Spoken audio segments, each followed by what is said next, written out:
മാധ്യമങ്ങൾക്ക് മുന്നിൽ പൊട്ടിക്കരഞ്ഞിരിക്കുകയാണ് CPM നേതാവായ PK ശ്രീമതി. നിസ്സാര കാര്യത്തിനല്ല അവർ പൊതുസമൂഹത്തിന് മുന്നിൽ കരഞ്ഞിരിക്കുന്നത്. അടിസ്ഥാനരഹിതമായ വാർത്തകൾ തന്നെക്കുറിച്ച് പ്രചരിപ്പിച്ചതിൽ മനം നൊന്താണ് ആ കരച്ചിൽ.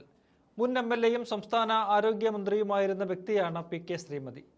തനിക്കെതിരെ വ്യാജ വാർത്ത സൃഷ്ടിച്ച് അത് പ്രചരിപ്പിച്ചു എന്നാണ് അവർ ഇന്ന് മാധ്യമങ്ങൾക്ക് മുന്നിൽ തുറന്നു പറഞ്ഞിരിക്കുന്നത്.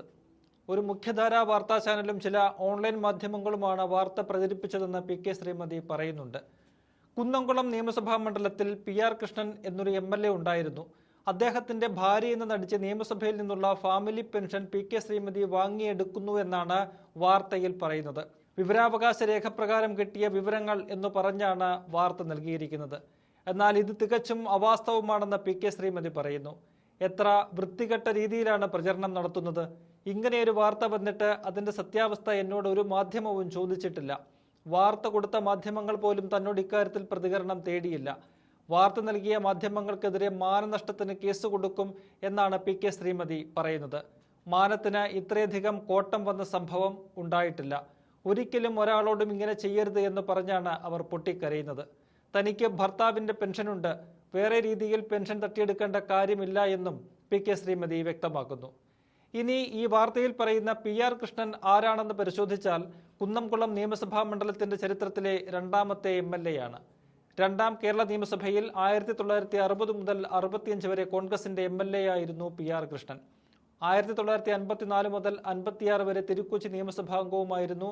സ്വാതന്ത്ര്യസമര സേനാനി കൂടിയായ PR Krishnan Thrissur DCC general secretary, KPCC നിർവാഹക സമിതി അംഗം എന്നീ പദവികളും വഹിച്ചിട്ടുണ്ട്. എന്തായാലും വ്യാജ വാർത്ത നൽകിയ മാധ്യമങ്ങൾക്കെതിരെ മുഖ്യമന്ത്രി, ആഭ്യന്തരമന്ത്രി, സ്പീക്കർ, DGP എന്നിവർക്ക് പരാതി നൽകാൻ ഒരുങ്ങുകയാണ് സംസ്ഥാനത്തെ മുതിർന്ന CPM വനിതാ നേതാക്കളിൽ ഒരാളായ PK ശ്രീമതി. ഇക്കാര്യത്തിൽ ശക്തമായ നടപടി ഉണ്ടാക്കണമെന്ന് തന്നെയാണ് പൊതുസമൂഹം പ്രതീക്ഷിക്കുന്നത്. പ്രത്യേകിച്ച് UDF ഭരിക്കുമ്പോൾ രാഷ്ട്രീയത്തിന് അതീതമായി ഇത്തരം വിഷയങ്ങളിൽ നീതി നടപ്പിലാക്കേണ്ടത് അനിവാര്യമാണ്. ആഭ്യന്തരമന്ത്രി രമേശ് ചെന്നിത്തല എപ്പോഴും പറയുന്നത് സ്ത്രീ സുരക്ഷയ്ക്ക് പ്രഥമ പരിഗണന എന്നാണ്. അതുകൊണ്ട് തന്നെ സ്ത്രീകൾക്കെതിരായ ഏതുതരം അക്രമത്തിനും തക്കതായ ശിക്ഷ ഉറപ്പാക്കേണ്ടതുണ്ട്. PK ശ്രീമതിയുടെ വാക്കുകൾ കേൾക്കാം.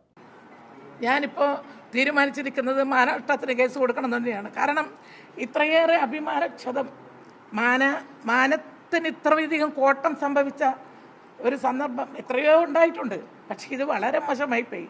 എൻ്റെ ഭർത്താവ് മരിച്ചു. ഭർത്താവ് അധ്യാപകനായിരുന്നു, ഞാനും അധ്യാപികയായിരുന്നു. 45 വയസ്സിന് വരെ ഞാൻ സ്കൂളിൽ പഠിപ്പിച്ചു. ഞാൻ സ്കൂളിൽ പഠിപ്പിച്ചത് 6ലും 7ലും ഞാൻ കണക്കും സയൻസുമാണ് ഞാൻ പഠിപ്പിച്ചത്. പലരും എന്നെക്കുറിച്ച് അങ്ങനെയൊന്നുമല്ല പറയാറ്, അധ്യാപികയല്ല എന്നൊക്കെയാണ്. അതിലൊന്നും എനിക്ക് വിഷമമില്ല, പറയട്ടെ. പക്ഷേ ഇത് കുറച്ച് കടന്ന കയ്യായിപ്പോയി. ഇത് ഒരിക്കലും ഒരാളോടും, സ്ത്രീയോടെന്നല്ല പുരുഷനോടും ചെയ്യാൻ പാടില്ലാത്ത ഒരു കാര്യമാണ്. എൻ്റെ ഭർത്താവിൻ്റെ പെൻഷൻ എനിക്ക് കിട്ടും അധ്യാപകൻ എന്നുള്ള നിലയിൽ. ഞാൻ വേറൊരാളുടെ പെൻഷൻ തേടി പോകേണ്ടുന്ന ഒരു വ്യക്തിയല്ല. അങ്ങനെ ഒരു പണത്തിന് വേണ്ടി പോകുന്ന ഒരാളല്ല ഞാൻ. എൻ്റെ അച്ഛനും അമ്മയും എൻ്റെ അമ്മയുടെ അച്ഛനും ഞങ്ങളുടെ കുടുംബത്തിൽ എല്ലാവരും അധ്യാപകരാണ്. അങ്ങനെയുള്ള ഒരു കുടുംബത്തിൽ ഞങ്ങൾക്ക് കിട്ടുന്ന പണം കൊണ്ട് സുഖമായി ജീവിക്കാൻ കഴിയുന്ന ഒരു കുടുംബമാണ് എൻ്റേത്. അങ്ങനെയുള്ള ഒരു വ്യക്തിയെ ഈ രൂപത്തിൽ ഞാൻ ഏതോ ഒരു MLA ആണോ എന്ന് എനിക്കറിയില്ല, അങ്ങനെ ആളുണ്ടോയെന്നും അറിയില്ല, അയാളുടെ പെൻഷൻ ഭാര്യ എന്നുള്ള നിലയിൽ ഭാര്യ എന്നുള്ള നിലയിൽ നാട്യം നടിച്ച് എന്നിട്ട് പെൻഷൻ വാങ്ങുന്നു. ഇതാണ് അതിൽ വിവരാവകാശ രേഖ കിട്ടിയതാണെന്നാണ് അവർ പറയുന്നത്. എന്ത് വിവരാവകാശ രേഖയായാലും അത് ശരി.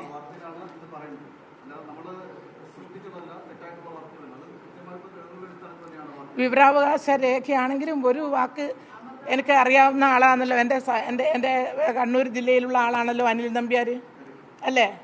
ഒരു വാക്ക് എന്നോട്, ടീച്ചറെ, എന്നെ അറിയാത്ത ആളുമല്ല. ഞാൻ പറയുന്നത് കേൾക്കൂ. ഒരു വാക്ക് ഇങ്ങനെ വിവരാവകാശ രേഖയിൽ PK ശ്രീമതി ഇന്ന് മറ്റേതോ ഒരു വ്യക്തിയുടെ ഭാര്യ എന്നുള്ള നിലയിൽ പെൻഷൻ വാങ്ങുന്നു. ഇതെന്താ ടീച്ചറെ, വിവരാവകാശത്തിൽ ഇങ്ങനെ കിട്ടിയിട്ടുണ്ട്, ടൈപ്പ് എററാണോ, അതല്ല വേറെ എന്തെങ്കിലും തെറ്റായിട്ടുള്ളതാണോ, ആരെങ്കിലും കൂട്ടിച്ചേർത്തതാണോ, ഇത് എന്താണ് വസ്തുത? എന്നോട് അനിൽ നമ്പ്യാർക്ക് ചോദിക്കാം. അനിൽ നമ്പ്യാരും ഞാനും അറിയാത്തവരല്ല. അനിൽ നമ്പ്യാർ തലശ്ശേരിയിലുള്ള ആളാണ്. എൻ്റെ അടുത്ത ബന്ധു വീട് അനിൽ നമ്പ്യാരുടെ വീട്ടിനടുത്തുണ്ട്. അറിയാത്ത ആളല്ല. അനിലിനെ ചോദിക്കാം എന്നോട്. അനിൽ ഇത് പറയുമ്പോൾ, അനിൽ ഈ ജനൻ ടി വിയുടെ MD മറ്റാണല്ലോ അനിൽ.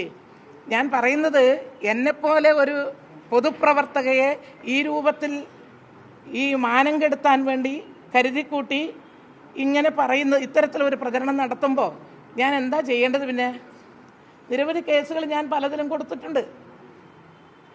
ഒരു തരത്തിലും ഈ പൊതുപ്രവർത്തന രംഗത്ത് വന്നിട്ട് ഒരു പൈസയുടെ ഏതെങ്കിലും തരത്തിലുള്ള, ഇപ്പം ഞാൻ മിനിസ്റ്ററായിട്ട് പിന്നീട് വന്നത് UDF ഗവൺമെൻറ്റാണ്.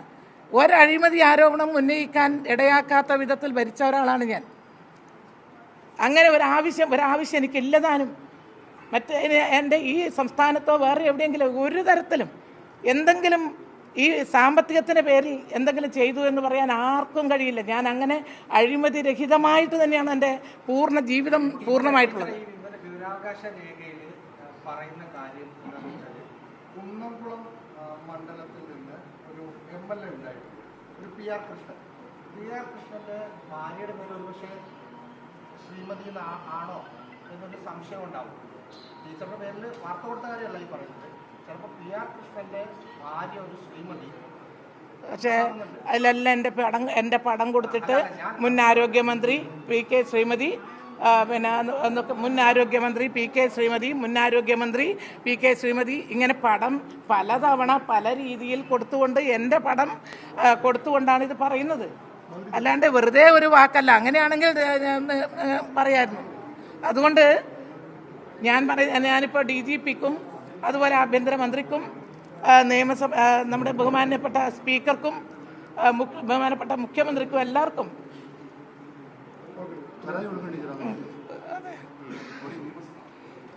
ഒരു പരാതി കൊടുക്കാൻ തീരുമാനിച്ചിരിക്കുകയാണ്. പോലീസിനും കൊടുക്കേണ്ടി വരും, DGPക്കും കൊടുക്കണം.